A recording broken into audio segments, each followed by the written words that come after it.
Hello viewers, welcome to learn wise. ఈ వీడియోలో international రిలేషన్స్కి సంబంధించి ఇంపార్టెంట్ కరెంట్ అఫైర్స్ మనకు జనవరి 2023 నుంచి నవంబర్ మధ్యలో ఏం జరిగాయో వాటిలో కొన్ని డిస్కస్ చేద్దాము. ఫస్ట్ వన్ ఏంటంటే మణిపూర్లో జరుగుతున్న వైలెన్స్ గురించి యూరోపియన్ పార్లమెంట్లో డిస్కషన్ వచ్చిందనమాట.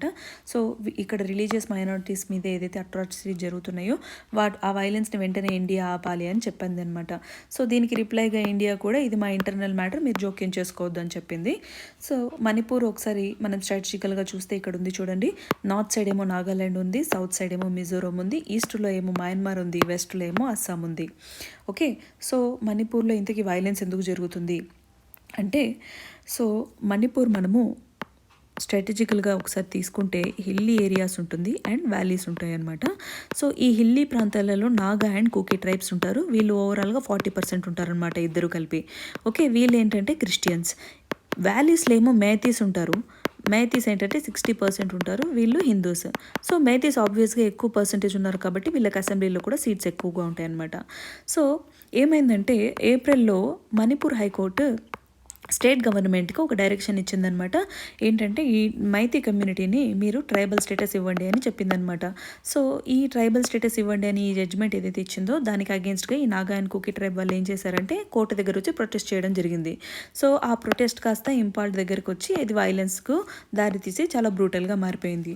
ఈ ఓవరాల్ వైలెన్స్లో మనకు మోర్ దాన్ 180 పీపుల్ చనిపోవడం జరిగింది. అఫీషియల్గా అయితే 180 పీపుల్, అన్అఫీషియల్గా ఇంతకంటే ఎక్కువగానే ఉండొచ్చు అనమాట. కొన్ని వేల ఇల్లులు తగలబడిపోయాయి అన్నమాట. ఓకే, సో దీనికి కారణము నాట్ ఓన్లీ ఈ ఏదైతే జడ్జిమెంట్ ఇచ్చిందో అది మాత్రమే కాదు, వీళ్ళకు ఎథ్నిక్ కాన్ఫ్లిక్ట్స్ కూడా ఉండేవన్నమాట. ఎథ్నిక్ కాన్ఫ్లిక్ట్స్ అంటే ఏంటి, రెండు ట్రైబల్ గ్రూప్స్ మధ్య జరిగే ఫైట్ని ఏమంటాం, ఎథ్నిక్ కాన్ఫ్లిక్ట్ అని అంటాము. ఇంకా మైతీ మెజారిటేరియనిజం, మైతీ కమ్యూనిటీ ఎక్కువ మంది ఉన్నారు, వాళ్ళు ఎక్కువ పార్లమెంట్లో ఉన్నారు కాబట్టి వాళ్ళ మెజారిటేరియనిజము. ఇంకా యాంటీ క్రిస్టియన్ సెంటిమెంట్ అనేది ఒకటి ఉందన్నమాట. ఓకే, ఇంకా ఇల్లీగల్ మైగ్రేషన్, నార్కో టెర్రరిజం, ఇవన్నీ కూడా మణిపూర్ వైలెన్స్కు దారితీసాయని మనం చెప్తాము. సో యూరోపియన్ పార్లమెంట్ ఇప్పుడు ఏం చెప్తుందంటే, మీరు ముందుగా రిలీజియస్ మైనారిటీని ప్రొటెక్ట్ చేయండి, ఇంకా అన్హిండర్డ్ యాక్సెస్ ఇవ్వండి. అంటే ఇక్కడ జర్నలిస్టులను ఇంకా రిపోర్టర్స్లను ఆపేస్తున్నారనమాట మణిపూర్లోకి ఎంటర్ కాకుండా. ఇంకా ఇంటర్నెట్ కూడా ఇక్కడ షట్ డౌన్ అయిపోయింది. సో వెంటనే ఇవన్నీ తీసేయాలి అని యూరోపియన్ పార్లమెంట్ చెప్పిందనమాట. ఇంకా అక్కడ ఉన్న ఆఫ్స్పాని కూడా వెంటనే వెనక్కి తీసుకోండి. ఆఫ్స్పా అంటే ఏంటండి, ఆఫ్స్పా అంటే armed forces special powers act అంటాము. ఇది మనకు 1958లో దీన్ని ఎనాక్ట్ చేయడం జరిగింది. ఏదైనా ఏరియా డిస్టర్బ్డ్ ఏరియా అని గవర్నమెంట్ ప్రకటిస్తే వీళ్ళని అక్కడ డిప్లాయ్ చేస్తారు లా అండ్ ఆర్డర్ని క్రమంలోకి తీసుకురావడానికి. ఓకే, ఇంకా ఏంటి, హ్యూమానిటేరియన్ రైట్స్ని కూడా, అక్కడ హ్యూమన్ రైట్స్ని కూడా ప్రామినెంట్ చేయాలి. ఒక డైలాగ్ని మనం తీసుకోవాలి EU కింద అని EU పార్లమెంట్ చెప్పిందనమాట. మనకు క్వశ్చన్ ఏం రావచ్చు అంటే, ఇక్కడ ఏ ఫారెన్ కంట్రీ మణిపూర్ వైలెన్స్ని డిస్కస్ చేసింది వాళ్ళ అసెంబ్లీలో అంటే మనము వాళ్ళ పార్లమెంట్లో అంటే EU పార్లమెంట్ అని చెప్తాము. సో నెక్స్ట్ వన్ చూడండి, ఇజ్రాయెల్ పార్లమెంట్ ఏం చేసిందంటే ఒక లాని తీసుకొచ్చిందనమాట. వాళ్ళ సుప్రీంకోర్టుకి ఏదైనా లాని కర్బ్ అంటే స్ట్రైక్ డౌన్ చేసే ఏదైతే పవర్ ఉంటుందో ఆ పవర్ని తీసేసేలాగా ఒక లా తీసుకొచ్చిందనమాట. ఓకే, సో వీళ్ళకి ఏంటంటే ఒక కాన్స్టిట్యూషన్ అనేది వీళ్ళకు ఉండదు. వీళ్ళు ఏంటంటే సమ్ బేసిక్ రూల్స్ మీదనే వీళ్ళకు గవర్నమెంట్ నడుస్తూ ఉంటుంది అనమాట. ఓకే, సో ఇప్పుడు ఇజ్రాయెల్ ఈ జడ్జెస్ ఎవరైతే ఉంటారో వీళ్ళు ఏదైనా పార్లమెంట్ సంథింగ్ ఒక లా తీసుకొస్తే దాని లీగల్ స్టాండర్డ్స్ని చూసి, ఓకే, రీజనబుల్నెస్ని చూసి ఆ లాని స్ట్రైక్ డౌన్ చేయాలా లేకుంటే అలాగే పెట్టాలా అనేది డిసైడ్ చేస్తారనమాట. సో ఈ పవర్ ఏదైతే ఉందో సుప్రీంకోర్టులో అది తీసేయడం జరుగుతుందన్నమాట ఇప్పుడు ఇజ్రాయెల్ పార్లమెంట్ ఈ లా పాస్ చేయడం వల్ల. సో మేజర్గా రిఫార్మ్స్ ఏంటి మనం ఇక్కడ చూస్తే కానీ, టోటల్గా పార్లమెంట్లో 120 మెంబర్స్ ఉంటారు. ఓకే, వీళ్ళ పార్లమెంట్ని ఏమంటాం, ఇజ్రాయేలీ పార్లమెంట్ని కెనెసెట్ అని అంటాం అనమాట. సో ఇదేంటంటే ఈ ఓవరాల్గా మెజారిటీ, సింపుల్ మెజారిటీ, ఇప్పుడు 120 మెంబర్స్లో 61 మెంబర్స్ కానీ మెజారిటీ ఇచ్చారనుకోండి, ఓకే, ఆ లాని ఈజీగా ఏం జరుగుతుంది, ఓవర్ రైడ్ అయిపోతుంది అనమాట. అంటే ఒకవేళ ఏదైనా స్ట్రైక్ డౌన్ చేసిన లా ఏదైనా సుప్రీంకోర్టు పెడితే 61 మెంబర్స్ లేదు మా లా కరెక్ట్గానే ఉంది అని అంటే ఆ లా పాస్ అయిపోతుంది అనమాట. ఈ రకంగా సమ్ అన్యూనానిమస్ది పెట్టారనమాట. నెక్స్ట్ వన్ చూడండి, ఇక్కడ ఎవరైతే జడ్జెస్ ఉంటారో వాళ్ళని అపాయింట్ కూడా గవర్నమెంటే చేస్తుందని ఇంకొక లా తీసుకొచ్చారు. ఇంకేంటంటే ఇక్కడ మినిస్టర్స్ ఎవరైతే ఉంటారో వాళ్ళు లీగల్ అడ్వైజర్స్ బయట వాళ్ళని మేము తెచ్చుకుంటాము, ఇండిపెండెంట్ ప్రొఫెషనల్స్ని తెచ్చుకుంటాము అనే రైట్ని కూడా ఈ లా అనేది ప్రొవైడ్ చేస్తుంది అనమాట. ఓకే, ఇక్కడ ఒకసారి ఇజ్రాయెల్ మ్యాప్ని ఒకసారి మనం చూద్దాము. ఇజ్రాయెల్ మ్యాప్ చూస్తే మనకు ఈస్ట్ సైడ్లో ఏమో జార్డన్ ఉంది, వెస్ట్లో ఏమో ఈజిప్ట్ ఉంది, ఇక్కడ లెబనాన్ అండ్ సిరియా ఉన్నాయి, ఇక్కడ west bank, Gaza strip, okay.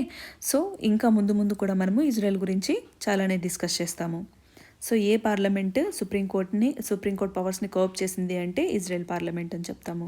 Next one చూడండి, నార్త్ సీ మనకి ఎక్కడుంది? యూరోప్ దేశాల దగ్గర ఉంటాయి, యూరోపియన్ దేశాల దగ్గర.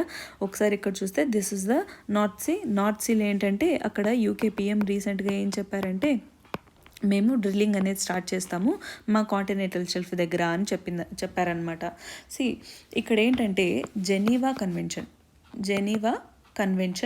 1958 ఏం చెప్తుందంటే ఏదైనా కంట్రీ వాళ్ళ దగ్గర కాంటినెంటల్ షెల్ఫ్ ఉందనుకోండి, ఆ కంట్రీ ఏం చేయొచ్చు? డ్రిల్లింగ్ చేసుకొని అక్కడ ఏదైనా రిసోర్సెస్ ఉంటే వాటిని బాగా యూజ్ చేసుకోవచ్చు అని చెప్పిందనమాట.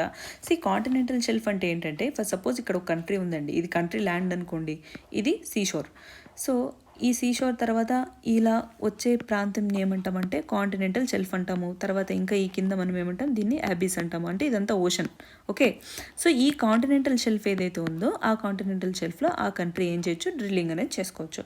సో ఆ రకంగా ఇప్పుడు ఏంటి మనకు యూకే ప్రైమ్ మినిస్టర్ చెప్పారు, మేము డ్రిల్లింగ్ చేసుకుంటాము అంటే మేము బయట నుంచి ఇంపోర్ట్ తక్కువ చేసుకుంటాము, మా ఆయిల్ మేమే తీసుకుంటాము అని అనమాట. నార్త్ సీ పొజిషన్ మనం చూస్తే ఇక్కడ చూడండి, ఇక్కడ ఈస్ట్ సైడ్కి మనం చూస్తే నార్త్ సీకి నార్వే, డెన్మార్క్ అండ్ జర్మనీ ఉన్నాయి. ఇక్కడ సౌత్ సైడ్ ఏమో నెదర్లాండ్స్, బెల్జియం అండ్ ఫ్రాన్స్ ఉన్నాయి. ఇక్కడంతా Britain. Okay. So north sea ఏంటి? ఇక్కడ ఇంగ్లీష్ ఛానల్ కనెక్ట్ అయి ఉంటుందన్నమాట. ఓకే. ఇక్కడ ఇంగ్లీష్ ఛానల్ కనెక్ట్ అయ్యి మనకు నార్త్ సీ అట్లాంటిక్ ఓషన్లోకి కలుస్తుంది. ఒకసారి ఇక్కడ చూడండి, స్ట్రెయిట్ ఆఫ్ డోవర్. ఈ స్ట్రెయిట్ ఆఫ్ డోవర్ ఏం చేస్తుంది? మనకు ఈ నార్త్ సీ అండ్ ఓషన్ని కలుపుతుంది, ఇంగ్లీష్ ఛానల్ని కలుపుతుంది, strait of Dover. Okay. So north sea ఈ డ్రిల్లింగ్ ఏదైతే చేస్తామని చెప్పారో యూకే వాళ్ళు, సో దాని తర్వాత ఏమైంది? కంట్రీస్ కొన్ని ప్రొటెస్ట్ చేయడం స్టార్ట్ చేశాయి అనమాట. ఎందుకు? ఈ డ్రిల్లింగ్ చేస్తే ఏమవుతుంది? ఆయిల్ స్పిల్లింగ్ జరుగుతుంది, ఇంకా మెరీన్ ఎకోసిస్టమ్ దెబ్బతింటుంది, ఇంకా అక్కడ రీసోర్సెస్ అనేవి డిప్లీట్ అయిపోతాయి, ఇంకా యాసిడిఫికేషన్ అనేది పెరుగుతుంది ఓషన్లో. ఇలా ఈ చాలానే రీజన్స్ ఉన్నాయన్నమాట ఈ డ్రిల్లింగ్ని స్టాప్ చేయండి అని చెప్పడానికి. స్టిల్ వాళ్ళకి రైట్ ఉంది కాబట్టి వాళ్ళు అది చేసుకోవచ్చు. నెక్స్ట్ వన్ చూడండి, మెడిటరేనియన్ సీ గురించి చూద్దాము. Mediterranean sea is the most important and favourite topic for the examiners. So ప్రతిసారి కూడా అడుగుతారు దీని బార్డరింగ్ కంట్రీస్ ఏంటి అని. ఇది మనం ఎందుకు డిస్కస్ చేస్తున్నామంటే ఇక్కడ సో రష్యన్ వార్షిప్స్ ఏవైతే ఉన్నాయో, రష్యన్ వార్షిప్స్ 65 మెంబర్స్ని కాపాడాయి అనమాట. ఈ మెడిటరేనియన్ సీలో వాళ్ళు వెళ్తుంటే వాళ్ళ బోట్ సంథింగ్ ప్రాబ్లం వచ్చి సో అక్కడ ఏ దారి లేకుండా వాళ్ళు అక్కడ నిలిచిపోయి ఉంటే ఈ రష్యా వార్షిప్స్ వాళ్ళను కాపాడాయన్నమాట. ఒకసారి మెడిటరేనియన్ సీ కానీ మనం చూస్తే ఓవరాల్గా 22 కంట్రీస్ అండ్ 1 టెరిటరీ మనం చూస్తాం, 1 బ్రిటిష్ టెరిటరీ మనము చూస్తాము మెడిటరేనియన్ సీలో. ఒకసారి ఇక్కడ చూడండి, this is Mediterranean sea. So ఆఫ్రికాలో ఏమో Morocco, Algeria, Tunisia, Libya, okay, and Egypt. MALTE మాల్తీ అని గుర్తుపెట్టుకోండి. ఆఫ్రికా సైడ్ మనకు ఇలా ఉంటాయి ఆఫ్రికా సైడ్లో మనకంటే Morocco, Algeria, Libya, Tunisia and Egypt, మాల్తీ. ఓకే. సో మనకేమో నార్త్ సైడ్ ఇంకా Spain, Monaco, Italy, Slovenia, Croatia, Bosnia, Albania, Montenegro, Greece, Turkey. Okay. ఇలా మనకు ఈ సిరియా, సైప్రస్, లెబనాన్, ఇజ్రాయెల్ ఇలా మనకు ఓవరాల్గా 22 కంట్రీస్ ఉన్నాయన్నమాట. ఓకే. సో ఈ 22 నేమ్స్ ఖచ్చితంగా గుర్తుపెట్టుకోవాల్సిందే, వేరే దారి లేదు. ఇంకా ఏంటంటే మనకి ఇక్కడ చూస్తున్నారు కదా, ఇక్కడ బ్లాక్ సీకి ఇది కనెక్ట్ అయి ఉంటుందన్నమాట. Okay. Strait of Bosphorus connect చేస్తుంది బ్లాక్ సీ అండ్ మెడిటరేనియన్ సీని. ఇంకా మనం ఏమేమి చూడొచ్చు ఈ మెడిటరేనియన్ సీలో అంటే ఏజియన్ సీ చూడొచ్చు, ఏడ్రియాటిక్ సీ చూడొచ్చు, బాల్టిక్ సీ చూడొచ్చు. ఓకే. ఐలాండ్స్ అయితే మనకు సైప్రస్ చూడొచ్చు. ఓకే. ఇలా మనకి ఇవేంటి? This is about Mediterranean sea. ఇక్కడ మనకు లాస్ట్లో ఏంటంటే ఇక్కడ స్ట్రెయిట్ ఆఫ్ జిబ్రాల్టర్ ఉంటుందన్నమాట. ఈ స్ట్రెయిట్ ఆఫ్ జిబ్రాల్టర్ ఏం చేస్తుంది? ఇక్కడ అట్లాంటిక్ ఓషన్కి ఇలా కనెక్ట్ చేస్తుంది అనమాట. Okay. So Mediterranean sea countries ఏంటి, వాటికి అటాచ్ అయిన బార్డరింగ్ కంట్రీస్ ఏంటి అని మనం చూస్తాము. ఇంకా మోస్ట్ ఇంపార్టెంట్ రివర్స్ ఏంటి అందులో డ్రైన్ అయ్యేవి అంటే ఈబ్రో, రోన్, పో, నైల్ అండ్ టైబర్ అనేవి సమ్ ఇంపార్టెంట్ రివర్స్ అనమాట మెడిటరేనియన్ సీలో కలిసేవి. ఓకే. నెక్స్ట్ వన్ చూడండి, గ్యాబోన్ కూప్ అని అంటాము. ఇదేంటంటే ఇక్కడ చూస్తున్నారు కదా, ఇక్కడ చూడండి ఆఫ్రికన్ కంట్రీ. ఈ ఆఫ్రికన్ కంట్రీలో ఇక్కడ మిడిల్ పార్ట్ ఉందా, ఈ రెడ్ పార్ట్ని మనం ఏమంటామంటే గ్యాబన్ అని అంటాం అనమాట. ఈ గ్యాబన్ దేశం మీద ఈక్వేటర్ అనేది పాస్ అవుతుంది. సో ఇక్కడ ఏమైందంటే ఒక కూప్ అనేది జరుగుతుందన్నమాట. కూప్ అంటే లైక్ అనెథికల్ మిలిటరీ స్ట్రైక్ అని మనం చెప్పచ్చు కూప్. ఓకే. సో ఇక్కడ ఏమైందంటే ఈ గ్యాబోన్లో మిలిటరీ స్ట్రైక్స్ జరుగుతున్నాయి. మనకు ఇది ఎందుకు మనకు న్యూస్లో ఉంది అంటే ఇక్కడ అలీ బొంగో, ఓకే, వీళ్ళ ప్రెసిడెంట్ పేరు అలీ బొంగో అనమాట. ఈయన 3rd టైం ప్రెసిడెంట్గా అయ్యారు. సో ఈయన 3rd టైం ప్రెసిడెంట్ అయ్యారని ఎప్పుడైతే టీవీలో అనౌన్స్ చేస్తారో వెంటనే ఒక కూప్ అనేది స్టార్ట్ అయిపోయిందనమాట. సో వీళ్ళ ఫ్యామిలీ 55 years నుంచి వీళ్ళ ఫ్యామిలీని రూల్ చేస్తుందంట. సో వీళ్ళ మీద కరప్షన్ ఛార్జెస్ కూడా చాలా ఎక్కువగా ఉన్నాయంట. అందుకు ఏం జరిగింది, ఒక మిలిటరీ అనేది పవర్ సీజ్ చేసి అక్కడ కూప్ని స్టార్ట్ చేసింది. ఓకే. సో ఇదేంటంటే మనము జియోగ్రఫికల్ లొకేషన్ ఎగ్జామ్కు చూసుకోవాలి. ఎక్కడ ఉంది గబన్ మనకు అంటే ఇలా ఆఫ్రికాకి వెస్ట్ సైడ్ ఉంది అని చెప్తాం. ఇక్కడ ఆఫ్రికాకి వెస్ట్ సైడ్ ఉంది. నైబరింగ్ కంట్రీస్ ఇంకా మనం చూస్తే Republic of Congo, Cameroon and Equatorial Guinea. Okay, this is about Gabon Koop.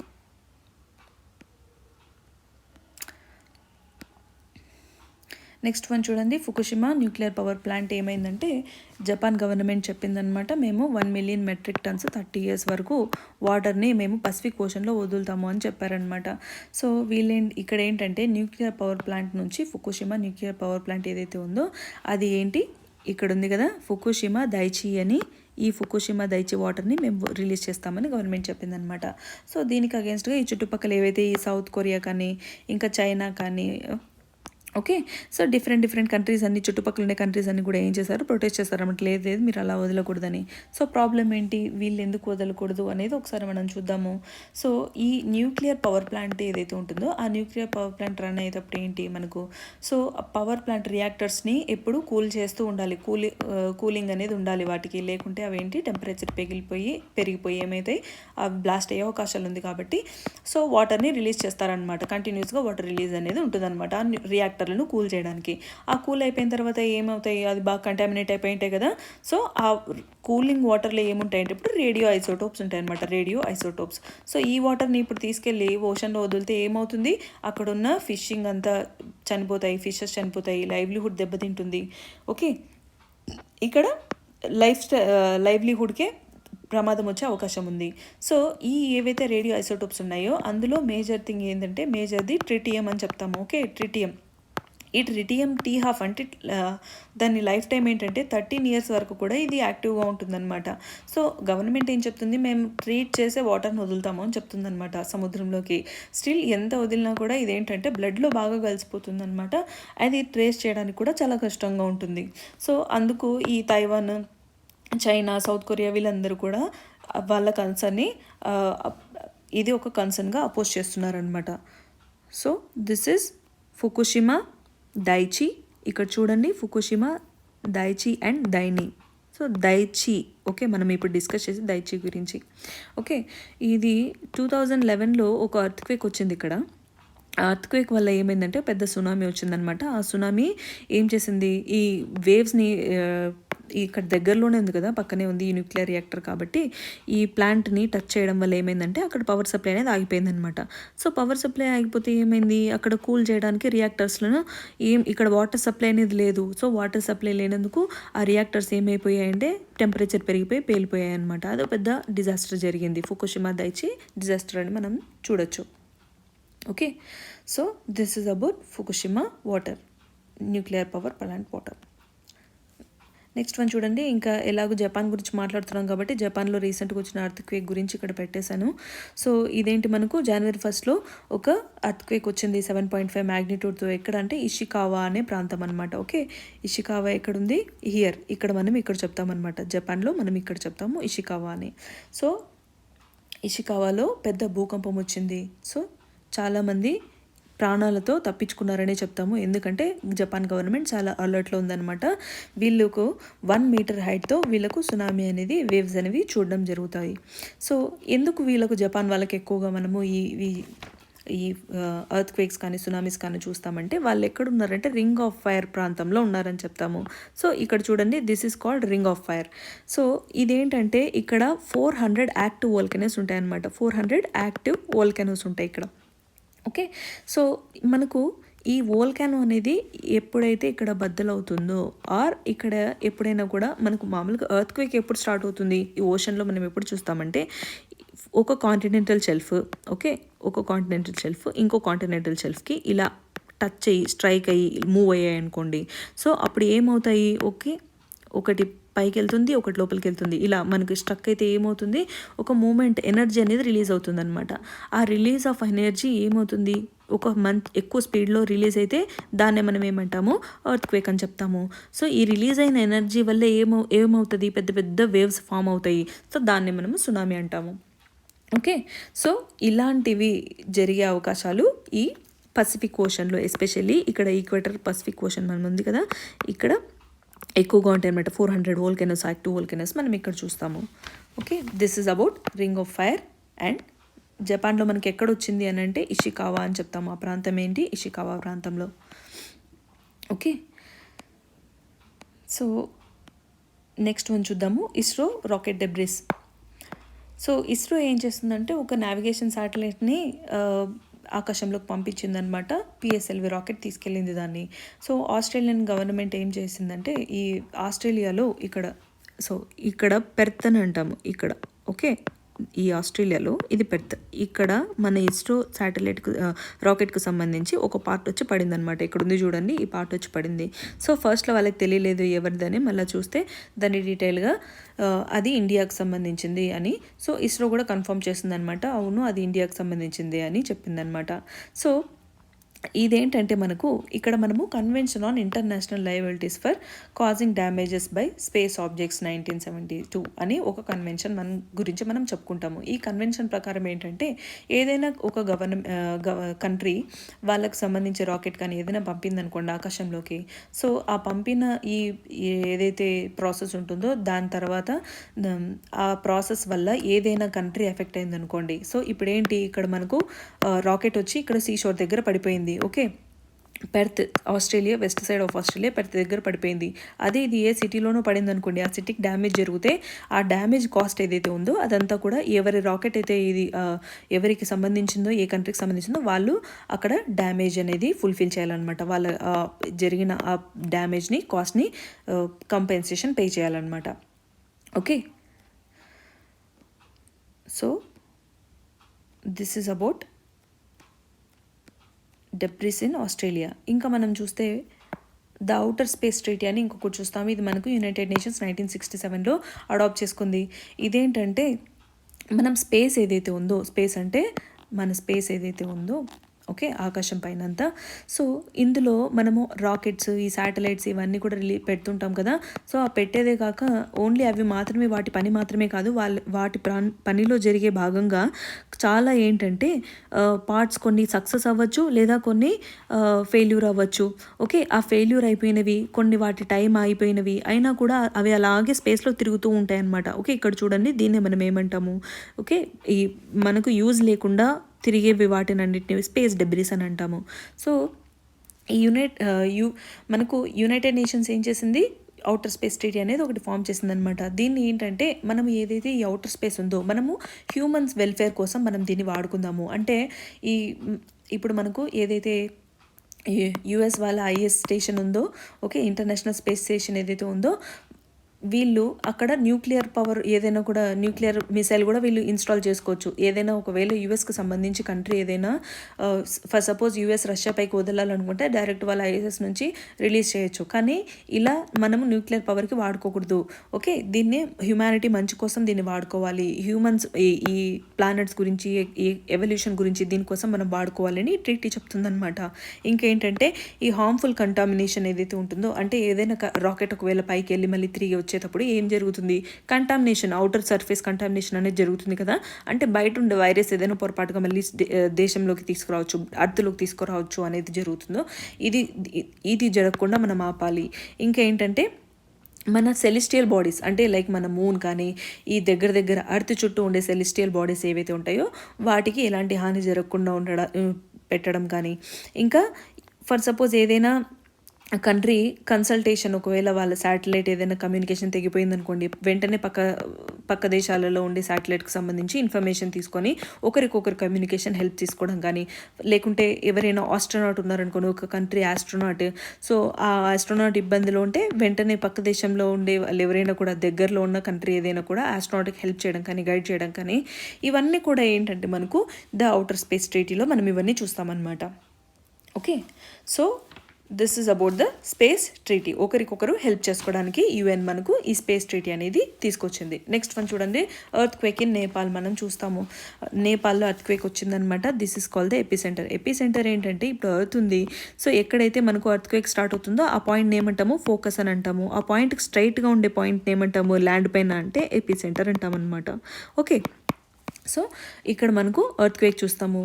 Nepal ఏంటంటే మనకు నేపాల్ అనేది ఎక్కడ ఫామ్ అయింది, ఈ Indian and Eurasian plate collide అయినప్పుడు ఏం జరిగింది మనకు, హిమాలయాస్ ఫామ్ అయ్యాయి కదా. ఇక్కడ ఏంటి మనకు 2 ప్లేట్స్ కొల్లైడ్ అయ్యడం వల్ల హిమాలయస్ ఫామ్ అయ్యాయి. సో ఈ నేపాల్ ఏంటి మనకంటే ఒక సబ్మర్జెంట్ జోన్లో ఉందన్నమాట. ఓకే, ఒక కన్వర్జెంట్ బౌండరీ సబ్మర్జెంట్ జోన్లో మనం చూస్తాము. ఓకే, అండ్ ఈ నేపాల్ కంట్రీ మనకేంటంటే ప్రపంచంలోనే 11th ఎర్త్ క్వేక్ ప్రోన్ అని చెప్తాము, 11th ఎర్త్ క్వేక్ ప్రోన్ అని చెప్తాము.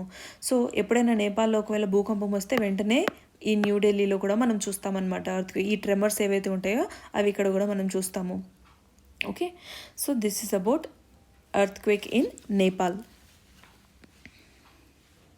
సో ఎపీ సెంటర్ ఏదైతే ఉందో మనకు అది రుకుమ్ అండ్ జాజర్ కోట్ అని చెప్తాము. ఈ జాజర్ కోట్ అండ్ రుకుమ్ ఏంటంటే ఇది మావోయిస్ట్ కంట్రోల్డ్ ఏరియా అనమాట నేపాల్లో. So this is the ఎపీ centre, ఇది మనకు జజర్ అండ్ రుకుమ్. నెక్స్ట్ వన్ చూడండి, రాఫా బార్డర్ క్రాసింగ్ అని ఇంకొకటి చూస్తాము. రాఫా బార్డర్ క్రాసింగ్ అంటే ఏంటంటే ఇప్పుడు మనము ఇజ్రాయెల్ పాలస్తీన్ ఏదైతే గొడవలు జరుగుతున్నాయో like Hamas and Israel, so ఇదేంటంటే ఇక్కడ this is the war zone అని చెప్తాము. ఓకే, ఇది ఈ రెండింటి మధ్య మనము ఓవరాల్గా మనము ఇదంతా కూడా వార్ జోన్ అనే చెప్తాము. ఓకే, ఇక్కడ మనం చూస్తే ఇక్కడ హమాస్ ఉంటారు, ఇక్కడ ఇజ్రాయలీస్ ఉంటారు. సో హమాస్ ఏం చేస్తారంటే ఇక్కడ అటాక్ చేస్తారనమాట. ఈ ప్రాంతం ఏదైతే ఉందో ఈ ప్రాంతంలో అటాక్ చేయడం జరిగింది హమాస్. సో దీనివల్ల ఏమైందంటే ఆల్మోస్ట్ 1300 పీపుల్ ఇక్కడ దెబ్బతిన్నారనమాట. ఓకే, హమాస్ అటాక్ వల్ల 1300 పీపుల్ క్యాజువాలిటీస్ అవ్వడం జరిగింది. సో దీనివల్ల ఏమైంది, ఇజ్రాయెల్ వాళ్ళు ఏం చేశారంటే మేము అసలు బార్డర్సే ఓపెన్ చేయము, క్లోజ్ చేసేస్తామని. వీళ్ళకు 2 బార్డర్స్ ఉంటాయన్నమాట. ఓకే, గాజా వాళ్ళు ఏంటంటే అవతల పక్క కంట్రీస్తో కమ్యూనికేట్ చేయాలి లేదా బయటికి వెళ్ళాలంటే ఇక్కడ ఎరీజ్ క్రాసింగ్ అని ఒకటి ఉంది. ఇది ఏంటంటే హ్యూమన్స్ కోసం అనమాట. ఇక్కడ కరెం షాలోమ్ గూడ్స్ క్రాసింగ్ అని, ఇది ఏంటి కరెం క్రాసింగ్ అనేది గూడ్స్ కోసం అనమాట. ఓకే, సో వీళ్ళు వెళ్ళాలంటే ఏదైనా ఎలా వెళ్ళాలి లేదా వెళ్ళాలి, లేకుంటే ఇక్కడ ఏంటంటే ఈజిప్ట్, ఇదేంటంటే సనై పెనుసులా అంటాము. ఓకే, సనై పెనుసులా ఎవరి కంట్రోల్లో ఉంటుంది, ఈజిప్ట్ కంట్రోల్లో ఉంటుంది. సో రాఫా బార్డర్ క్రాసింగ్ని ఇక్కడ ఈజిప్ట్ వాళ్ళు ఓపెన్ చేశారనమాట. ఇక్కడ ఉన్న సివిలియన్స్ని కొంతమందినైనా కాపాడదాము అనే ఉద్దేశంతో ఓపెన్ చేయడం జరిగిందనమాట హమాస్ కోసము. Okay, so Rapha border crossing ఎక్కడుంది మనకి, ఇక్కడ ఈజిప్ట్లో మనము సనై పెనుసులా దగ్గర మనం ఈ రాఫా బార్డర్ క్రాసింగ్ అనేది చూస్తామన్నమాట. Okay, so this is about, ఇక్కడ పేర్లు గుర్తుపెట్టుకోండి, క్రాసింగ్ పేర్లు ఏంటి అనేది గుర్తుపెట్టుకోవాలి. నెక్స్ట్ వన్ చూడండి, ఆకుస్ అంటే ఆస్ట్రేలియా, యూకే అండ్ యుఎస్ అనమాట. వీళ్ళు ముగ్గురిది ఒక ట్రైలేటరల్ ప్యాక్ట్ అనేది ఒకటి కుదుర్చుకోవడం జరిగింది సెక్యూరిటీ రీజన్స్తో. ఇదేంటంటే ఈ Australia and UK and US ఏంటంటే యూకే అండ్ యుఎస్ ఆస్ట్రేలియాకి న్యూక్లియర్ పవర్డ్ సబ్మెరీన్ని సప్లై చేయాలి అని, న్యూక్లియర్ పవర్డ్ సబ్మెరీన్స్ని సప్లై చేయాలి అని ఈ ట్రీటీని కుదుర్చుకున్నారనమాట. ఇదెందుకు కుదుర్చుకున్నారంటే ఒకసారి ఇక్కడ చూడండి, ఇక్కడ ఆస్ట్రేలియా ఉందా, సో ఇదేంటి మనకు చైనా ఏంటి ఇదంతా సౌత్ చైనా సీ అని అంటాము. సో సౌత్ చైనా సీలో ఏం చేస్తుంది, ఇది ఆర్టిఫిషియల్ ఐలాండ్స్ కొడుతుంది చైనా వాళ్ళు. ఇంకా ఏంటి సెక్యూరిటీని డిప్లాయ్ చేసుకుంటున్నారు, వాళ్ళు సోల్జర్స్ని డిప్లాయ్ చేస్తున్నారు, ఇక్కడ మిసైల్స్ని టెస్టింగ్ చేస్తున్నారు.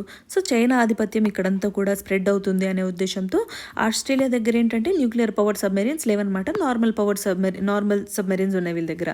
సో ఇక్కడ ఏంటంటే యునైటెడ్ స్టేట్స్, ఓకే, అండ్ ఇలా యూకే వీళ్ళిద్దరు కూడా కలిసి ఏంటి, సరే మేమేం చేస్తామంటే ఆస్ట్రేలియాకి న్యూక్లియర్ పవర్డ్ సబ్మెరీన్స్ని సప్లై చేస్తాము అని ఈ డీల్ని కుదుర్చుకున్నారనమాట. ఓకే, సో ఇదేంటి మరి న్యూక్లియర్ పవర్డ్ సబ్మెరీన్స్కి ఎందుకు అంత స్పెషాలిటీ ఉంది అని అంటే, న్యూక్లియర్ పవర్డ్ సబ్మెరీన్స్ ఏంటంటే అవి ఓషన్లో చాలా లోతుగా ఇవి వెళ్ళగలుగుతాయి అనమాట, ఫాస్ట్గా లోపల మూవ్ అవ్వగలుగుతాయి, హై స్పీడ్తో మూవ్ అవుతాయి. ఇంకేంటంటే వీటికి మాటికి మామూలుగా అయితే సబ్మెరీన్స్కి ఎయిర్ తీసుకోవడానికి బయటికి రావాలన్నమాట, సర్ఫేస్ పైకి రావాలి, వీటికి ఎయిర్ తీసుకొని రావాల్సిన అవసరం ఉండదు. అండ్ ఇవేంటంటే 25 ఇయర్స్కి ఒకసారి మాత్రమే రీఫ్యూలింగ్ చేయొచ్చు అనమాట. సో ఇవన్నీ ఏంటి అడ్వాంటేజెస్. సో లోపలే ఈ ఓషన్లోనే వీళ్ళు అటాక్ చేయొచ్చు, మిసైల్స్ని వదలొచ్చు, ఇవన్నీ కూడా అడ్వాంటేజెస్ అనమాట న్యూక్లియర్ పవర్డ్ సబ్మెరీన్స్తో. ఓకే, సో ఇది ఆకోస్. నెక్స్ట్ వన్ చూడండి, అక్వారా అగర్తల రైల్వే లింక్. అక్వారా మనం ఇక్కడ చూస్తాము, ఇక్కడ Bangladesh, okay, this is Bangladesh, this is India.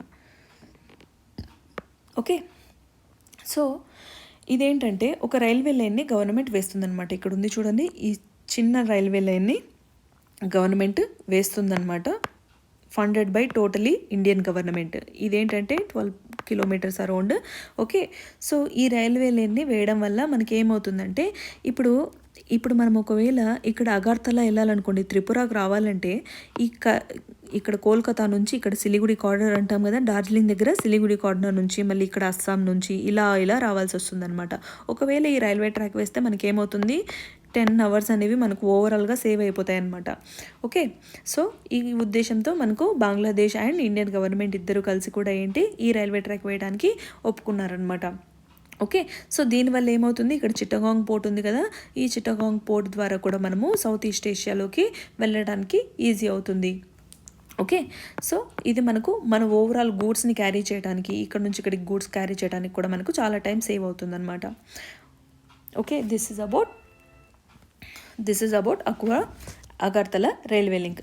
ముందు ఎప్పుడు లేదా ఇప్పుడు ఫ్రెష్గా వేస్తున్నారా ఈ రైల్వే లింక్ అంటే లేదు, మనకు 19th సెంచరీలోనే ఈ రైల్వే లింక్ అనేది ఆల్రెడీ ఉందన్నమాట. బ్రిటిష్ వాళ్ళు ఏంటంటే ఈ అస్సాం నుంచి టీని ఎక్స్పోర్ట్ చేయడానికి ఈ రైల్వే లింక్ ఆల్రెడీ ఈ పోర్ట్ని వాడేవాళ్ళు అనమాట, ఈ స్పాట్ని వాడేవాళ్ళు. ఇప్పుడు దాన్ని డెవలప్ చేయాల్సి వచ్చింది, ఓకే, మన యూస్ కోసం. నెక్స్ట్ వన్ చూడండి, Qatar court commuted death sentence to 8 Indian navy veterans. So Qatar court ఏం చేసిందంటే మన ఇండియన్ నేవీ వెటరన్స్ అంటే రిటైర్డ్ అయిన వాళ్ళ మీద 8 మంది మీద డెత్ సెంటెన్స్ ఉరిశిక్ష విధించిందనమాట.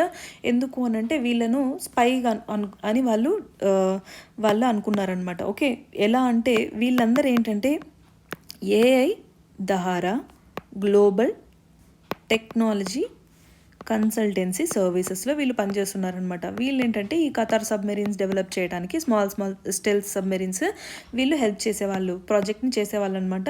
కానీ ఖతార్ వాళ్ళకి ఏమైనా ఒక న్యూస్ వచ్చిందనమాట, ఆ ఇన్ఫర్మేషన్ ఏంటంటే వీళ్ళు ఇజ్రాయెల్ వాళ్ళకు పనిచేస్తున్నారు, సో వీళ్ళు ఇజ్రాయెల్ వాళ్ళతో పనిచేస్తున్నారు మన మీద స్పై చేయడానికి అని ఖతార్ వాళ్ళు చెప్పారనమాట. సో వెంటనే వీళ్ళని అరెస్ట్ చేయడం జరిగింది, వీళ్ళకి ఉరి శిక్ష కూడా విధించడం జరిగింది.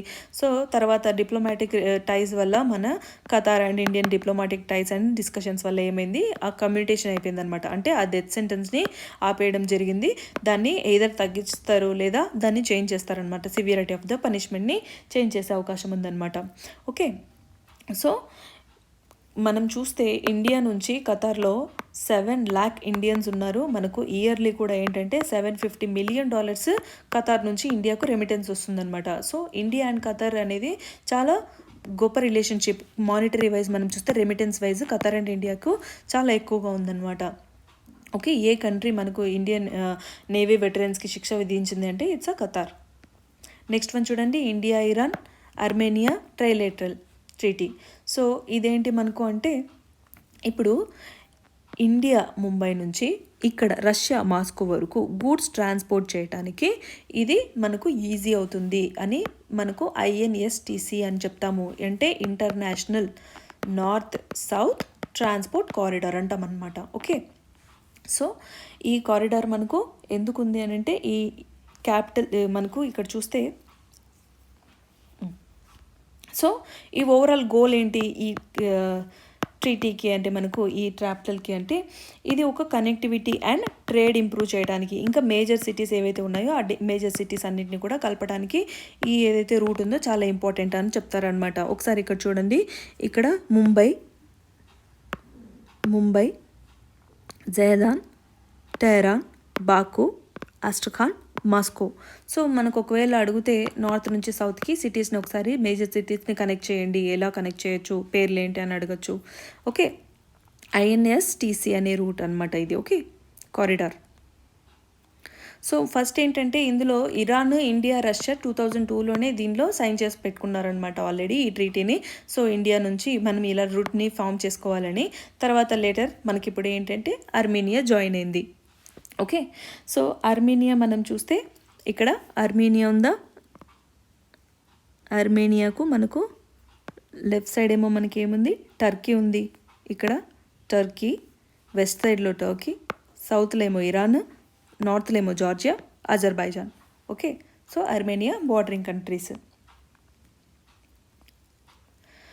నెక్స్ట్ వన్ ఇక్కడ చూడండి, చాబార్ పోర్ట్ గురించి ఉంది. చాబార్ పోర్ట్ ఏంటి మనకు ఎక్కడుంది, ఇది ఇరాన్ దగ్గర ఉంది కదా. దిస్ ఇస్ చాబార్ పోర్ట్ అని చెప్తాము. ఈ ప్రాంతం ఏంటి, చాబార్ పోర్ట్. సో చాబార్ పోర్ట్ అంటే ఎందుకు మనకు ఇంపార్టెంట్ అని అంటే ఇప్పుడు ఇండియా నుంచి ఆఫ్ఘనిస్తాన్కు మనకు ఇక్కడ తరలించాలి ఏమైనా గూడ్స్ ఆర్ పీపుల్ ఏదైనా ట్రాన్స్పోర్ట్ ఉండాలంటే మనము త్రూ పాకిస్తానే వెళ్ళాలన్నమాట. సో ఈ పాకిస్తాన్ నుంచి వెళ్ళడము ఇంకా పర్మిషన్ పాకిస్తాన్ ఇవ్వట్లేదు. సో ఎందుకు వీళ్ళ మీద డిపెండ్ అవ్వాలి అని ఇండియా ఏం చేస్తుందంటే చాబార్ పోర్ట్ మీద ఇన్వెస్ట్ చేస్తుంది అనమాట, డెవలప్ చేస్తుంది. సో ఇక్కడ ముంబై నుంచి ఇలా చాబార్ పోర్ట్లోకి వెళ్తే చాబార్ పోర్ట్ నుంచి ఇలా త్రూ ల్యాండ్ రూట్ ఇరాన్ నుంచి ఆఫ్ఘనిస్తాన్లోకి ఎంటర్ అవ్వచ్చు అనమాట without Pakistan involvement. Okay, so ఇదేంటి మనకు చాబార్ పోర్ట్. సో చాబార్ పోర్ట్ మనం ఒకసారి ఇరాన్ ఇక్కడ మనం చూసాం కదా, ఇరాన్ మనం బార్డరింగ్ కంట్రీస్ చూస్తే ఇక్కడ ఆఫ్ఘనిస్తాన్ ఉంది, తుర్కమిస్తాన్ ఉంది, ఇక్కడ టర్కీ ఉంటుంది. ఓకే, నెక్స్ట్ ఇక్కడేమో ఇరాన్ ఉంటుంది. ఓకే, ఇరాక్ ఉంటుంది, తర్వాత పాకిస్తాన్ ఉంది. ఓకే, ఓవరాల్గా మనము 7 కంట్రీస్ చూస్తామన్నమాట ఇరాన్ చుట్టూరా. సో ఇంకా మనం ఇంపార్టెంట్ ఏం చూస్తాం ఇక్కడ చాబార్ పోర్ట్ దగ్గర అంటే స్ట్రైట్ ఆఫ్ హార్మోజ్ ఇక్కడ చూస్తాము. ఈ ఒమాన్ ఉంది కదా, ఇక్కడ ఒమాన్ అండ్ ఈ ఇరాన్కు మధ్యలో ఈ చిన్న గీత ఏదైతే ఉంటుందో వాటర్ ఎక్స్చేంజ్కి, ఆ వాటర్ మనం ఏం చూస్తాము, స్ట్రైట్ ఆఫ్ హార్మోజ్ అని అంటాము. ఓకే, స్ట్రైట్స్ పేర్లు గుర్తుపెట్టుకోవాలి. So this is about Chabahar port. Next one చూద్దాము, ఇండియా అండ్ సింగపూర్ ఏంటంటే ఒక ఇన్స్టెంట్ ఫండ్ ట్రాన్స్ఫర్ని స్టార్ట్ చేస్తారనమాట. ఏంటిదంటే మన ఇండియాలో UPI ఉంది కదా, అలా సింగపూర్ వాళ్ళకు పేనవ్ అనేది ఉందన్నమాట. ఇద్దరు కలిసి కూడా ఏంటి ఈ 2 దేశాలు కూడా వాళ్ళ కరెన్సీని అంటే రెమిటెన్స్ని ఎక్స్చేంజ్ చేసుకోవడానికి ఈజీగా, మనం ఇప్పుడు ఎలా ఫోన్పే, గూగుల్ పే, ఈ పేటిఎం యూజ్ చేస్తున్నామో అలా easy exchange of money without hindrance inconvenience from the bank అనేది కన్వీనియంట్ చేయాలి, క్రాస్ బార్డర్ పేమెంట్స్ కన్వీనియంట్ చేయాలి అనే ఉద్దేశంతో దీన్ని తీసుకొచ్చారనమాట. మనం ఇక్కడ గుర్తుపెట్టుకోవాల్సింది ఏంటంటే India and Singapore instant transfer fund, మనకి ఏంటి UPI, వీళ్ళకేంటి సింగపూర్ వాళ్ళకు పేనవ్. నెక్స్ట్ వన్ చూడండి, దోహా పొలిటికల్ డిక్లరేషన్ అంటాము. ఇదేంటంటే లీస్ట్ డెవలప్డ్ కంట్రీస్ ఏవైతే ఉంటాయో, లీస్ట్ డెవలప్డ్ కంట్రీస్ అంటే ఏంటంటే లైక్ లో ఇన్కమ్ కంట్రీస్ అని చెప్తాము, లేదా ఏవైనా ఎకనామికలీ వల్నరబుల్ అని చెప్తాము. ఓకే, ఎకనామికలీ వల్నరబుల్ ఆర్ ఏదైనా కూడా ఎన్విరాన్మెంటలీ ఈజీగా షాక్ గురయ్యేది అంటే లైక్ డ్రాట్స్ కానీ, కరువులు కానీ, ఫ్లడ్స్ కానీ వచ్చి ఈజీగా ఎఫెక్ట్ అయ్యేదని చెప్తాము. ఈ కంట్రీస్కి ఏంటంటే మనము 2030 అంతా కూడా మన SDGని రీచ్ అవ్వాలి. ఓకే, మన SDG సస్టైనబుల్ డెవలప్మెంట్ గోల్స్ ఉన్నాయి కదా, వాటిని రీచ్ అవ్వాలి అనే ఉద్దేశంతో డెవలప్డ్ కంట్రీస్ ఈ లీస్ట్ డెవలప్డ్ కంట్రీస్కి హెల్ప్ చేస్తున్నాయి అనమాట. ఇదేంటి సెకండ్ పార్ట్ ఆఫ్ ఈ least developed countries 5th conference మనము ఖతార్లో చూస్తాము. సో దీని థీమ్ ఏంటంటే ఫ్రమ్ పొటెన్షియల్ టు ప్రాస్పెరిటీ అనమాట. సో ఒకసారి కంట్రీస్ కానీ మనం చూస్తే మోస్ట్లీ మనము south African countries and east Asia countries మనం చూస్తాం ఇక్కడ. ఓకే, సో ఈ కంట్రీస్ కూడా ఏంటి అన్నీ కూడా లీస్ట్ డెవలప్డ్ కంట్రీస్ కిందకి వస్తాయన్నమాట. సో ఈ దోహా డిక్లరేషన్ కింద ఏంటంటే ఈ 46 కంట్రీస్ అన్నీ కూడా ఏంటంటే వల్నరబుల్ కంట్రీస్ 46 అనమాట ఇవి ఓవరాల్గా. సో వీటన్నిటికీ హెల్ప్ చేయాలన్నమాట డెవలప్డ్ కంట్రీస్. సో ఏ విధంగా ఇవి హెల్ప్ చేస్తాయి అంటే లైక్ కార్బన్ ఎమిషన్ తక్కువ అయ్యేలాగా ఏదైతే టెక్నాలజీ ఉంటుందో ఆ టెక్నాలజీని ఇవ్వడము. ఇంకా ఆఫ్రికా కంట్రీస్లో ఏంటంటే లిక్విడిటీ క్రంచ్ బాగా ఉందన్నమాట వాళ్ళకు. ఓకే, సో ఆ లిక్విడిటీ క్రంచ్కి తగినట్టుగా వాళ్ళకు హెల్ప్ చేయడము. ఈ రకంగా వాళ్ళకు socially, economically and environmentally help చేయడానికి దోహా ప్రోగ్రామ్ యాక్షన్ అనేది ఇంప్లిమెంట్ చేయబడుతుందన్నమాట. కీ ఫోకస్ ఏరియాస్ ఏంటి వీళ్ళకు అని అంటే, ఒకటి పావర్టీ ఎరాడికేట్ చేయాలి, ఇంకా సైన్స్ అండ్ టెక్నాలజీ ఇంప్రూవ్ చేయాలన్నమాట. దేనికి అంటే ఈ వల్నరబిలిటీస్ని అడ్రస్ చేయడానికి, ఎస్డిజికి సంబంధించిన వల్నరబిలిటీస్ అడ్రస్ చేయడానికి, ఇంకా క్లైమేట్ చేంజ్ అడ్రస్ చేయాలి, ఎన్విరాన్మెంటల్ డిగ్రేడేషన్, ఇంకా కోవిడ్ వల్ల ఏవైతే ఇంకా ఈ లీస్ట్ డెవలప్డ్ కంట్రీస్ ఎఫెక్ట్ అయ్యాయో వాటి నుంచి రికవర్ అవ్వాలి, ఇంకా రెసిలియంట్ బిల్డ్ చేయాలి. అంటే ఫ్యూచర్లో ఏమైనా ఇలాంటి ఇబ్బందులు వస్తే దానికి సస్టైన్ అయ్యేలాగా ప్రాబ్లమ్స్ని సాల్వ్ చేసే కెపాసిటీ ఉండాలి అని ఇవన్నీ కూడా key focus areas Doha declaration తీసుకుందనమాట. ఓకే, సో దోహా డిక్లరేషన్ అంటే ఏంటి? లీస్ట్ డెవలప్డ్ కంట్రీస్కి హెల్ప్ చేయడం అనమాట. నెక్స్ట్ వన్ చూడండి, సివిల్ వార్ ఇన్ మయన్మార్లో సివిల్ వార్ జరుగుతుంది. సివిల్ వార్ అంటే ఏంటంటే ఒక 2 organisations, okay, 2 group of organisations same country, ఒకే కంట్రీలో ఉండే 2 ఆర్గనైజేషన్స్ ఎక్కువ కాలం వరకు గొడవబడుతూ ఉన్నాయనుకోండి, దాన్ని ఏమంటామంటే మనము సివిల్ వార్ అంటామన్నమాట. ఓకే, సో ఇక్కడ Aung Suu Kyi Nobel peace winner, okay, Nobel peace prize winner, ఈమె ఎలక్షన్లో గెలిచిందనమాట 2020లో. కానీ ఇక్కడ మిలిటరీ వాళ్ళకు అది నచ్చలేదు. సో వీళ్ళు ఏం చేశారు, లేదు మేము ఈ ఎలక్షన్ రద్దు చేస్తున్నామని ఈమెను హౌస్ అరెస్ట్ చేయడం జరిగింది. అండ్ ఇక్కడ మిలిటరీ కూప్ అనేది స్టార్ట్ అయిందనమాట. దీనివల్ల ఏమవుతుంది అని అంటే, సో వాళ్ళకి అక్కడ ఏదో జరిగితే మనకేమి ఇబ్బంది అంటే, ఇక్కడ రఖిన్ ప్రావిన్స్ అంటాం, ఇది రఖిన్ ప్రావిన్స్. సో ఇక్కడ ఉండే రోహింగ్యాస్ ఎవరైతే ఉంటారో వాళ్ళ దగ్గరలో బార్డరింగ్ కంట్రీస్ మనకు ఇంకేముంది, వీళ్ళకు ఒకటి బంగ్లాదేశ్ ఉంది, ఇంకొకటి మన ఇండియా ఉంది. సో మణిపూర్ అండ్ త్రిపుర వీళ్ళకు లైక్ ద స్పాన్ ఆఫ్ 60 కిలోమీటర్స్లోనే ఉంటుంది అనమాట వీళ్ళకి బార్డర్. సో వీళ్ళేంటి ఇలా ఈ ఇన్సర్జెన్స్ అనేది అండ్ ఇమిగ్రేషన్ అనేది బాగా జరుగుతుందన్నమాట ఇక్కడ. సో ఆల్రెడీ మనకు మణిపూర్లో మనకే సమస్యలు ఉన్నాయి. సో బయట వాళ్ళు కూడా వాళ్ళ సమస్యలతో ఇక్కడికి వస్తే మేము ప్రాబ్లమ్స్ని సాల్వ్ చేసుకోవడానికి మాకు ఇబ్బంది అవుతుందని ఇండియా చెప్తుందన్నమాట. ఓకే, సో మనం ఒకసారి ఒకవేళ ఎగ్జామ్లో వస్తే ఈ రోహింగ్యాస్ ఎవరైతే ఉన్నారో వాళ్ళు ఏ కంట్రీకి సంబంధించిన వాళ్ళు అంటే మయన్మార్ అని చెప్తాము. సేమ్ మనము నేపాల్ దగ్గర కూడా చూడొచ్చు, మదేసీస్ అంటాం, మదేసీస్ ఫ్రమ్ నేపాల్. సో ఏ కమ్యూనిటీ ఇచ్చి కంట్రీ ఇవ్వచ్చు మనకు ఒకవేళ. So this is about civil war in Myanmar. Next one చూడండి, నాటో సస్పెండెడ్ సిఎఫ్ఈ అని చెప్తాం. సిఎఫ్ఈ ట్రీటీ సస్పెండ్ చేసిందంట, ఎందుకంటే రష్యా విత్డ్రా అయిపోయింది కాబట్టి. ఇప్పుడు మనకు కోల్డ్ వార్ అనేది ఎప్పుడు స్టార్ట్ అయిందంటే, వరల్డ్ వార్ తర్వాత మనకు కోల్డ్ వార్ అనేది స్టార్ట్ అయింది. వరల్డ్ వార్ 2 తర్వాత మనకు కోల్డ్ వార్ స్టార్ట్ అయింది. 1945 నుంచి 1991 వరకు కూడా మనకు కోల్డ్ వార్ అనేది జరిగింది. కోల్డ్ వార్ ఎలా అంటే మనకు western European countries, eastern European countries. Okay, so western European countries plus USA and eastern European countries అంటే మనము యుఎస్ అండ్ యుఎస్ఎస్ఆర్ అని చెప్పొచ్చు అనమాట. సో వీళ్ళిద్దరు కూడా కోల్డ్ వార్ స్టార్ట్ చేస్తారు. అంటే కోల్డ్ వార్ అంటే డైరెక్ట్గా వీళ్ళు అటాక్ చేయడము ఇట్లా ఏం జరగలేదు. సో వీళ్ళు ఏంటంటే సమ్ కాంపిటీషన్ లాగా వీళ్ళు ఒకరికొకరు పోటీ పడుతూ ఒక కోల్డ్ అంటే ఎక్కువగా మేజర్ వైలెన్స్ అంటే ఒక రక్తపాతం లేకుండా ఇది ఒక టసల్ అనేది జరిగేదన్నమాట. సో దీన్ని ఆపడానికి ఏం చేశారంటే ఒక ట్రీటీని ఫామ్ చేసుకున్నారన్నమాట. ఇప్పుడు మనము ఈ ఆసియాన్ ఎలా ఉంది, మనకు ఏషియన్ కంట్రీస్ అన్నీ కూడా ఒక గ్రూప్, మేమంతా ఒక గ్రూప్ అని సేఫ్గా ఉండటానికి అలా నేటో అనేది ఒకటి ఫామ్ అయిందనమాట. ఓకే, సో నేటో అంటే నార్త్ అట్లాంటిక్ ట్రీటీ ఆర్గనైజేషన్ అని చెప్తాము. సో ఈ ట్రీటీ ప్రకారం ఏంటంటే, ఈ ట్రీటీలో ఈ వరల్డ్ వార్ 2 తర్వాత ఈ ట్రీటీ ఫామ్ చేసిన తర్వాత ఏమైందంటే, conventional armed forces in Europe అనే ఒక ట్రీటీ తీసుకున్నారన్నమాట. CFE అని మనం చెప్తాం దీన్ని. ఇదేంటంటే ఏదైనా వేరే కంట్రీలో ఎక్కువ మందిని డిప్లాయ్ చేసి మిలిటరీ వాళ్ళను పెట్టద్దు అని చెప్పారనమాట. సో ఇదెందుకు మనం ఇప్పుడు డిస్కస్ చేస్తున్నామంటే, ఈ రష్యా ఏం చేసింది, మనకు ఫిబ్రవరి 2022లో యుక్రెయిన్ పైన దాడి చేసింది కదా. సో ఎక్కువ మిలిటరీ వాళ్ళని ఏం చేసింది, యుక్రెయిన్లో డిప్లాయ్ చేసింది. సో ఈ డిప్లాయ్ చేయడం వల్ల ఏమైందంటే, ఈ CFE ఏదైతే ఉందో దీన్ని వైలేట్ చేసినట్టు, అంటే ఎక్కువ మందిని డిప్లాయ్ చేయకూడదు కదా కంట్రీ. సో రష్యా ఏం చేసింది, ఆ ట్రీటీలో ఉంటేనే కదా నేను వైలేట్ చేసినట్లు, అందుకు నేను ట్రీటీలోంచి విత్డ్రాన్ అయిపోతున్నాను అని, సో నేను ట్రీటీలో లేను అని CFE నుంచి డ్రా అయిపోయిందంటే రష్యా. సో ఇప్పుడు USA కోపం వచ్చింది. సో USA ఏం చేసింది, నువ్వు ట్రీటీలో నుంచి ఎలా వెళ్ళిపోతావు, అసలు ట్రీటీనే నేను తీసేస్తున్నా, నువ్వు వెళ్ళిపోవడానికి లేదు ఇంకా, అసలు ఈ ట్రీటీనే లేదు ఇంకా అని ఈ నేటో ఏం చేసింది, సిఎఫ్ఏని సస్పెండ్ చేసింది అనమాట. ఓకే, సో దీనివల్ల మనకి ఇప్పుడు ప్రాబ్లం ఏంటి అంటే మనకు గ్లోబల్ సెక్యూరిటీ అనేది ఒక థ్రెట్లో ఫామ్ అయిపోతుంది అనమాట. ఓకే, గ్లోబల్ సెక్యూరిటీ అనేది ఒక థ్రెట్ అయిపోయింది అనమాట. ఇప్పుడు ఒక థ్రెట్ అయిపోయింది ప్రజలకు. గ్లోబల్ సెక్యూరిటీ అనేది లేదు అండ్ రీజనల్లో స్టెబిలిటీ అనేది లేదనమాట. రీజియన్స్ లేనిది స్టెబిలిటీ అనేది లేదు. సో ఎవరైనా కూడా ఎప్పుడైనా వాళ్ళ మిలిటరీని తీసుకొచ్చి ఆక్రమణ చేసుకొని వాళ్ళు కొల్లగొట్టచ్చు అనమాట. ఈ రకంగా ఒక స్టెబిలిటీ అనేది కోల్పోయింది అని ఈ ట్రీటీ చెప్తుందనమాట. ఓకే, నిజంగానే అలా జరగట్లేదు, బట్ సమ్ పార్ ఆఫ్ స్పేస్ మనం థింగ్స్ మనం చూడొచ్చు జరిగేవి. So this is about the treaty. మనం ఇక్కడ గుర్తుపెట్టుకోవాల్సింది ఏంటంటే నేటో అంటే ఏంటి, నార్త్ అట్లాంటిక్ ట్రీటీ ఆర్గనైజేషన్. ఇందులో ఓవరాల్గా ఏంటి, మనము 31 కంట్రీస్ని చూస్తాము. సో ఫ్రెష్గా మనకు జాయిన్ అయింది ఎవరంటే 2023లో ఫిన్లాండ్ జాయిన్ అయిపోయింది అనమాట నేటోలో.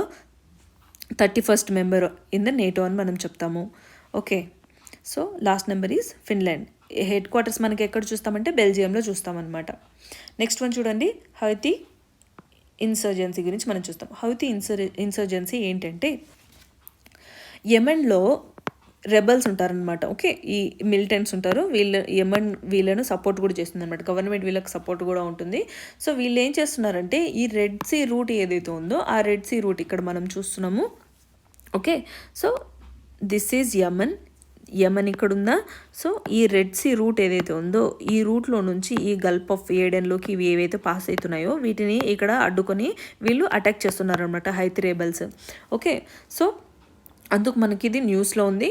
ఒకసారి మనము రెడ్ సీ గురించి ఒకసారి ఇక్కడ చూద్దాము. సో ఓవరాల్గా రెడ్ సీలో ఏంటంటే మనకు 6 మనం బార్డరింగ్ కంట్రీస్ మనం చూస్తాము. ఏంటేంటి, యెమెన్ చూస్తాము, Saudi Arabia, Egypt, Sudan, Eritrea, Djibouti. Okay, ఇవి మనము చూస్తామన్నమాట. సౌదీ ఇదేంటి bordering countries of red sea. So మనకేంటి ఇబ్బంది, మరి ఎక్కడో మనకు రష్యాలో రెడ్ సీలో మనకు ఈ పైరేట్స్ దీన్ని అటాక్ చేస్తుంటే అంటే మనకు షిప్పింగ్ ఏదైతే ఉందో మనం చేసే ట్రాన్స్పోర్ట్ అది మనకు రెడ్ సీ ద్వారానే జరుగుతుందన్నమాట. ఇక్కడ ఏముంటుంది, ఇక్కడ సూయజ్ కెనాల్ ఉంటుంది కదా. సో ఈ సూయజ్ కెనాల్ని బ్లాక్ చేస్తూ ఇక్కడ ట్రాన్స్పోర్ట్ అనేది బ్లాక్ చేస్తున్నారు వీళ్ళు అని మనకు ఇండియన్స్ ఎస్పెషల్లీ ఏంటంటే రీసెంట్గా మనకు ఫైనాన్షియల్ 23-24లో ఏంటంటే నెదర్లాండ్స్ ఒక అగ్రిమెంట్ తీసుకుందనమాట. పే చేసిందంటే ఇండియాకి ఏంటంటే $19,300 మిలియన్ ఇండియాకు పే చేస్తుందనమాట. దేనికంటే మనము రిఫైన్డ్ ఫ్యూయల్ని ఎక్స్పోర్ట్ చేస్తాము. సో ఈ డీల్ ఏదైతే ఉందో ఇప్పుడు నెదర్లాండ్స్ ఇక్కడ ఎక్కడో ఉంటుంది, మనకి ఇండియా ఇక్కడ నుంచి ఇలా వెళ్తే నెదర్లాండ్స్కి ఈజీ అయిపోతుంది అనమాట. లేదు మరి ఎలా వెళ్ళాలి, ఒకవేళ వీళ్ళు బ్లాక్ చేస్తే ఇప్పుడు ఇండియా ఇక్కడ ఉంది, ఇలా మొత్తం ఆఫ్రికా కేప్ ఆఫ్ గుడ్ని మొత్తం అంతా కూడా ఇలా తిరిగి ఇక్కడికి వెళ్ళాల్సి వస్తుంది. సో చాలా టైం అనేది ఇక్కడ వేస్ట్ అయిపోతుంది, ఫ్యూయల్ ట్రాన్స్పోర్ట్ అనేది వేస్ట్ అయిపోతుంది. కాబట్టి మనకు ట్రాన్స్పోర్ట్ అనేది ఈజీ అవుతుంది కాబట్టి మనం ఇది డిస్కస్ చేస్తున్నాము. అండ్ ఇంకొకటి ఏంటంటే మేజర్ న్యూస్, మనకు ఎవరైతే పైరేట్స్ ఇక్కడ షిప్ని అటాక్ చేస్తారో అందులో కొందరు ఇండియన్స్ కూడా ఉంటే ఇండియన్ నేవీ వాళ్ళు ఏం చేస్తారు, వాళ్ళను కాపాడారనమాట. ఓకే, సో ఏంటిది హైతీ ఇన్సర్జెన్సీ ఎక్కడ హైతీ ఇన్సర్జెన్సీ దేనికి సంబంధించిందంటే మనము యెమెన్ అని చెప్పచ్చు. ఓకే, మ్యాచ్ ద ఫాలోయింగ్ అలా ఇస్తే మనకు హైతీ ఇన్సర్జెన్సీ యెమెన్ అని మనం చెప్పాలి. సో ఇంకా మనం గుర్తుపెట్టుకోవాల్సింది ఏంటంటే రెడ్ సీ బార్డరింగ్ కంట్రీస్ ఏంటి అని. సో నెక్స్ట్ వన్ చూడండి, cocoa dam. So cocoa dam ఇది మనకు యుక్రెయిన్లో ఉంది. సో యుక్రెయిన్లో ఉంది, ఇక్కడ చూడండి ఇది డ్యామేజ్ అయిపోయిందనమాట. సో రష్యా వాళ్ళు ఏం చెప్తారంటే ఇది రష్యా వాళ్ళ వల్లనే అయిపోయిందని యుక్రెయిన్ వాళ్ళు చెప్తారు. యుక్రెయిన్ వాళ్ళేమో లేదు, యుక్రెయిన్ వాళ్ళ షెల్స్ ఏవైతే ఉన్నాయో బాంబ్ షెల్స్ వాటి వల్లనే ఇది డ్యామేజ్ అయింది అని చెప్తారనమాట. ఓకే, సో ఇదేంటంటే మనకు దీనోప్ రివర్ అంటాం, ఇదేంటంటే నిప్రో రివర్ ఆర్ దీన్పర్ రివర్ అంటాం దీన్ని. ఓకే, సో దీని కరెక్ట్ ప్రొనౌన్సియేషన్ అయితే నాకు తెలీదు, ప్రస్తుతానికైతే నిపో రివర్ అని మనం చెప్దాము. సో ఈ నిప్రో రివర్ మనకు డ్రైనింగ్ అనేది ఇక్కడ స్టాప్ చేసి ఏం చేశారు, ఇక్కడ ఈ డ్యామ్ అనేది ఆన్కట్ అనేది వేశారు కదా. ఇందులో నుంచి వచ్చే వాటర్ ఏంటంటే ఇక్కడ జపోరిజియా న్యూక్లియర్ ప్లాంట్ ఏదైతే ఉందో ఆ న్యూక్లియర్ ప్లాంట్కి ఈ వాటర్ అనేది ప్రొవైడ్ చేస్తారనమాట. సో ఇందాక మనం చెప్పుకున్నాం కదా ఫుకుషిమా దగ్గర ఏంటి ఏదైనా న్యూక్లియర్ రియాక్టర్స్ కూల్ అవుతూ ఉండాలి, అవి కూల్ చేయడానికి మనం వాటర్ సప్లై చేస్తూ ఉండాలన్నమాట. సో ఈ వాటర్ ఏవైతే ఉన్నాయో ఆ నిప్రో రివర్ మనము ఈ న్యూక్లియర్ ప్లాంట్కి సప్లై చేస్తుందన్నమాట. సో ఎక్కడుంది ఇది స్ట్రాటజికలీ మనం చూస్తే ఒకసారి యుక్రెయిన్ దగ్గర మనం ఇది చూస్తాము. జస్ట్ గుర్తుపెట్టుకోండి, cocoa dam, Ukraine. Next one చూడండి, 6th ఇండియన్ ఓషన్ కాన్ఫరెన్స్ అనేది మనకి ఎక్కడ జరిగిందంటే ఢాకా, బంగ్లాదేశ్లో జరిగిందనమాట 6th ఇండియన్ కాన్ఫరెన్స్. సో దీనివల్ల మనకు ఏంటి, ఈ కాన్ఫరెన్స్ వల్ల ఉపయోగం ఏంటి అని అంటే ఇది security and growth of Indian ocean countries చుట్టుపక్కల ఏవైతే ఉన్నాయో కంట్రీస్ ఒకసారి ఇవన్నీ చూడండి. ఈ Thailand, Myanmar, Malaysia, Singapore, Maldives, okay, Sri Lanka, Bangladesh, ఇవన్నీ కూడా ఏంటి మనకు ఇండియన్ ఓషన్ రీజియన్కు సంబంధించిన కంట్రీస్ కదా. సో ఇవన్నీ కూడా వాళ్ళ గ్రోత్, సెక్యూరిటీ అండ్ పెంచుకోవడానికి ఈ కాన్ఫరెన్స్ అనేది ఒకటి పెట్టుకున్నారనమాట. ఇండియా ఏంటి అంటే ఇండియా హ్యాజ్ అ అబ్జర్వేషనల్ స్టేటస్లో ఇండియా ఉందన్నమాట. ఓకే, ఈ కాన్ఫరెన్స్ ఎక్కడ జరిగింది అని అంటే ఢాకా, బంగ్లాదేశ్లో. సో నెక్స్ట్ వన్ చూద్దాం. Next one global DPI summit. So DPI అంటే ఏంటంటే డిజిటల్ పబ్లిక్ ఇన్ఫ్రాస్ట్రక్చర్ అని చెప్తాము. సో ఇదేంటంటే మనకు డిజిటల్ ఎకనామిక్ వర్కింగ్ గ్రూప్ అనేది మనకు పూణేలో జరిగిందనమాట, మహారాష్ట్రలో. సో ఏదైతే మీటింగ్ ఉందో ఆ మీటింగ్లో ఈ సమ్మిట్ని ఇనాగ్రేట్ చేయడం జరిగింది, డిపిఐ సమ్మిట్ని ఇనాగ్రేట్ చేయడం జరిగింది. సో దీనివల్ల ఏమవుతుందంటే మనకు ఏవైతే డిజిటల్లీ ఇంట్రెస్ట్ ఉండే కంట్రీస్ ఏవైతే ఉంటాయో వాళ్ళందరూ కూడా ఏంటంటే ఇండియా ఒక ప్రపోజల్ పెట్టిందనమాట, వన్ ఫ్యూచర్ అలయన్స్ అని మనం ఒకటి పెట్టుకుందాము. సో దీంట్లో ఏంటంటే మనము మన ఐడియాస్ షేర్ చేసుకుందాము, ఇంకా డిజిటల్ మన ఇన్ఫ్రాస్ట్రక్చర్ ఏదైతే ఉంటుందో లైక్ ప్లాట్ఫామ్ బిల్డ్ చేసుకోవడం కానీ, బ్లాక్స్ బిల్డ్ చేయడం కానీ, ఓకే, ఇంకా డిజిటల్ ఐడెంటిఫికేషన్ కానీ, ఇంకా డిజిటల్కి సంబంధించిన ఎంపవరింగ్ కానీ, పేమెంట్స్ కానీ, ఇవన్నీ కూడా మనము పెట్టుకుందాము అని చెప్పారనమాట. సో గ్లోబల్ డిపిఐ సమ్మిట్ ఎక్కడ మనకు స్టార్ట్ అయింది, మహారాష్ట్రలో అనమాట, పూణే, మహారాష్ట్రలో. సో ఇండియా ప్రపోజ్ చేసింది ఏంటి, ఇందులో వన్ ఫ్యూచర్ అలయన్స్ అనేది ప్రపోజ్ చేసింది. నెక్స్ట్ వన్ చూడండి, ఓపెక్ గురించింది. ఓపెక్ అంటే organisation of petroleum exporting countries అంటాము. అంటే ఎక్కడైతే ప్రాంతాలలో పెట్రోల్ అనేది తీస్తారో, ఓకే, సో ఇక్కడ ప్రాంతాలలో ఏంటి పెట్రోలియం అనేది ఎక్స్ట్రాక్ట్ చేస్తారనమాట. ఓకే, సో వీటిని ఏమంటాము, ఓపెక్ కంట్రీస్ అంటాము, OPEC countries. So OPEC plus అని ఇంకా ఉంటాయి అన్నమాట. సో ఓపెక్ కంట్రీస్ ముందు ఏంటంటే 13 ఉండేవి. ఓకే, సో 13 ఉంటే ఏమైందంటే ఇప్పుడు January 1st ఏమైందంటే ఈ 2024 January 1స్ట్లో అంగోలా దాంట్లో నుంచి బయటకు వచ్చేసింది అనమాట, ఓపెక్ నుంచి బయటకు వచ్చింది. కాబట్టి ఇందులో ఇప్పుడు 12 ఉన్నాయి. ఓపెక్ ప్లస్లో ఎన్ని ఉంటాయంటే 10 కంట్రీస్ ఉంటాయన్నమాట. ప్లస్ అంటే ఏంటంటే ఇక్కడ ఏవైతే ఈస్ట్ అండ్ ఈ మిడిల్ ఈస్ట్ కాకుండా ఇంకా కూడా ఈ రష్యా కానీ, ఇంకా ఇక్కడ బ్రూనోయ్, ఇక్కడ మనకు డిఫరెంట్ కంట్రీస్ ఉంటాయి. లైక్ అజర్బైజాన్లో మనకి ఇంకా ఎక్స్ట్రా ఉంటుంది, ఇంకా మలేషియా, బ్రూనై, మెక్సికో, రష్యా, ఇవన్నీ కూడా ఏంటంటే ప్లస్ కంట్రీస్ అనమాట, 10 కంట్రీస్. సో ఓవరాల్గా మనకు ఎన్ని ఉన్నాయి ఇప్పుడు 22 కంట్రీస్ ఉన్నాయి. ఓకే, సో కానీ మేజర్ మనము ఓపెక్ కంట్రీస్ ఎన్ని అంటే 12 అనే చెప్తాము. ముందు 13 ఉండేది, ఇప్పుడు 12 అని చెప్తాము.